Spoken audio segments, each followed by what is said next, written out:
uzawudlala izolo namhlanje idate yethu uzawudlala umakhekhe namhlanje ngento edibene ne-drugs eholweni kwa-1 namhlanje nge5:30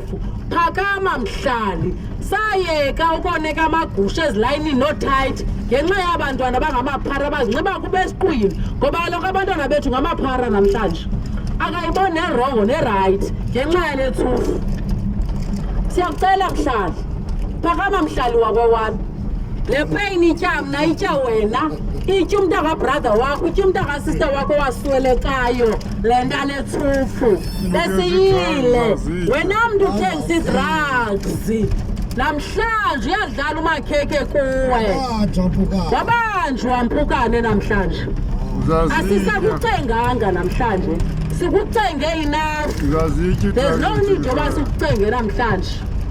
ngoba bakho abantwana bafunde selpo baphangele edame labakho abantwana abethu abantwana bathengisela i-drugs awubanqweneleli into entle namhlanje sithi abangazinqwenelela wena into entle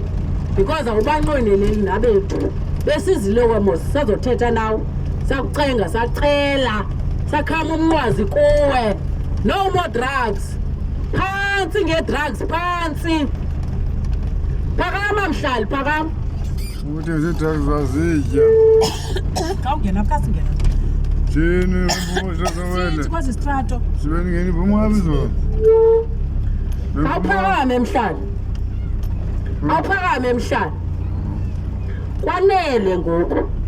into edibene ne-drugs apha sithetha ngethufu sithetha ngepilisi apha sithetha ngethufu sithetha ngepilisi eholweni 5:30 siyophelisa loo nto namhlanje